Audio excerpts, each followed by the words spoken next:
The shadow of Elysium. Elysium, a small and quiet town nestled in the misty Appalachian Mountains, was known for its serene beauty and the legends that whispered through the trees.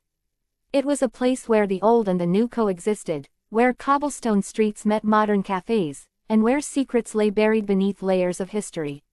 Emily Carter had moved to Elysium seeking solace. The tragic death of her husband, David, had left her shattered, and she hoped the tranquility of this secluded town would help mend her broken heart. She purchased an old Victorian house on the outskirts of town, a beautiful yet eerie structure that had been vacant for years. The locals spoke of it in hushed tones, but Emily, desperate for a fresh start, dismissed their warnings as mere superstition. From the moment she set foot in her new home, Emily felt a presence. At first, it was subtle, a chill that lingered in the air, the sensation of being watched. She attributed it to her imagination, to the grief that still clung to her. But as days turned into weeks, the feeling grew stronger, more insistent. One evening, while unpacking an old trunk she found in the attic, Emily discovered a diary.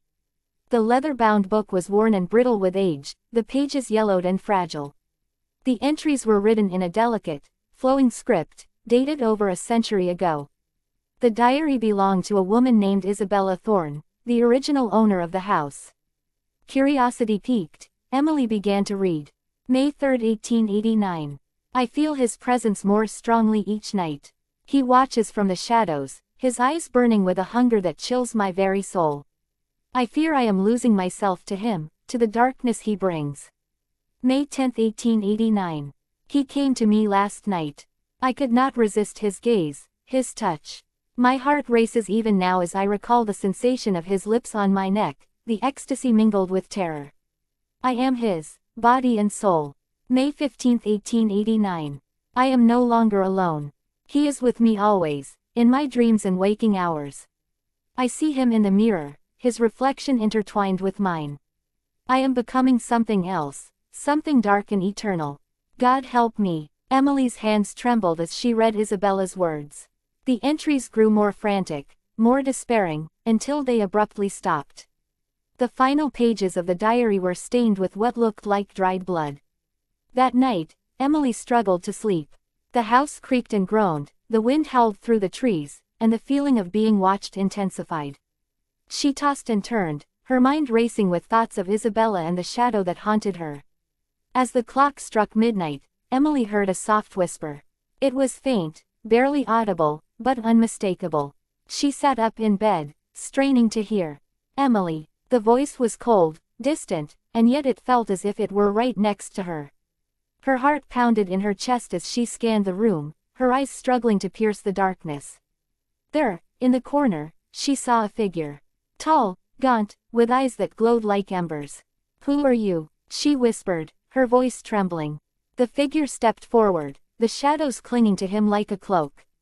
His face was pale, his features sharp and angular. He smiled, revealing elongated canines. I am Draven, he said, his voice a velvety whisper. And you, my dear, have been chosen. Emily tried to move, to scream, but her body was paralyzed with fear. Draven's eyes bored into hers, and she felt herself slipping into darkness. When Emily awoke, she was no longer in her bed. She found herself in a lavish, candle-lit chamber, the walls adorned with ancient tapestries and Gothic art.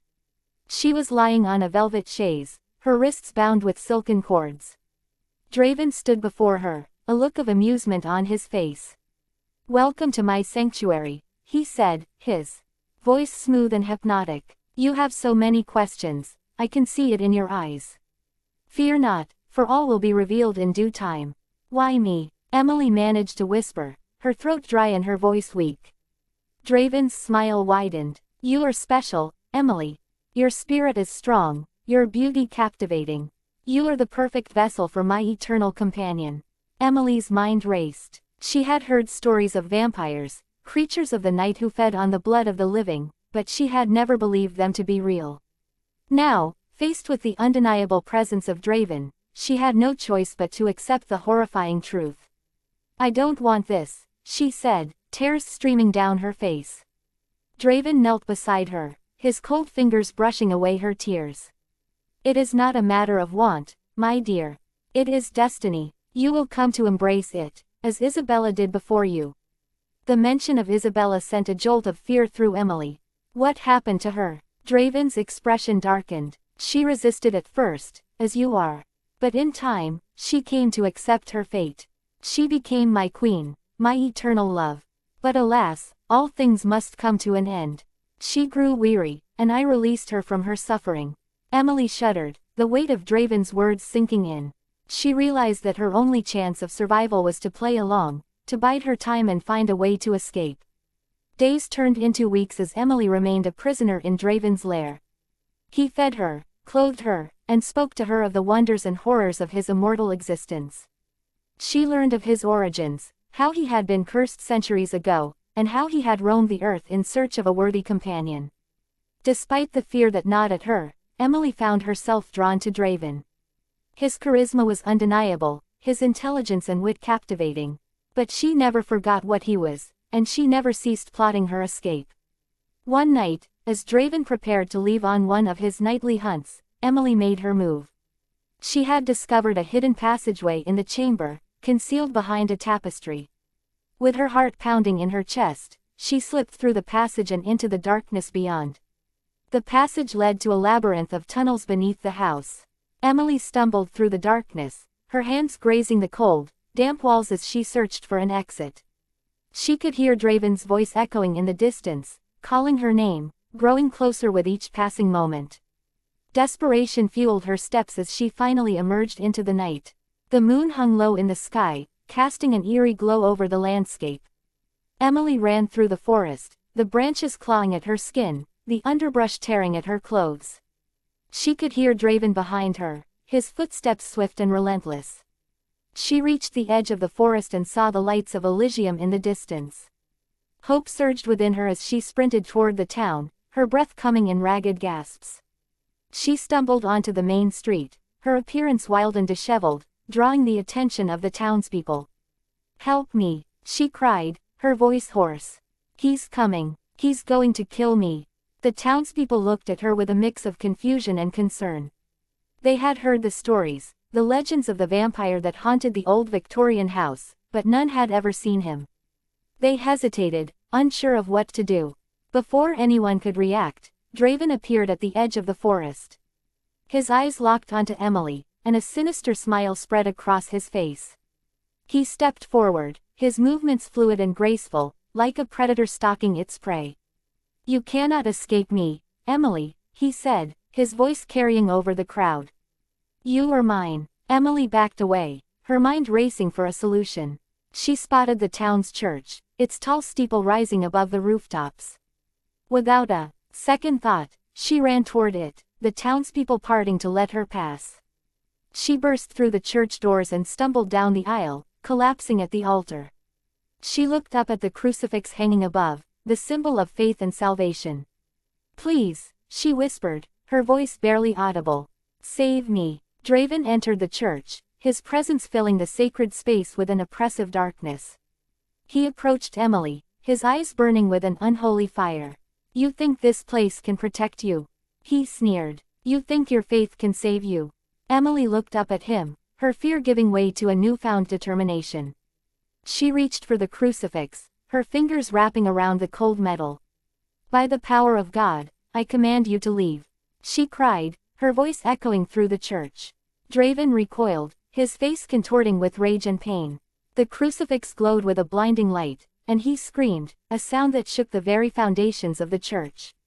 His form wavered, becoming insubstantial, and he vanished into the shadows. Emily collapsed, her strength spent. The townspeople, who had followed her into the church, rushed to her side. They helped her to her feet, their faces filled with awe and fear. "You did it," one of them said. "You banished him." Emily shook her head, her eyes filled with tears. "No, he's not gone. He'll never be gone. But I will fight him, as long as I have to." With the support of the townspeople, Emily returned to the Victorian house. She knew that Draven would come back, that he would never stop hunting her. But she also knew that she was not alone. The people of Elysium stood with her, ready to face the darkness together. And so, the battle between light and shadow continued, in the quiet town of Elysium.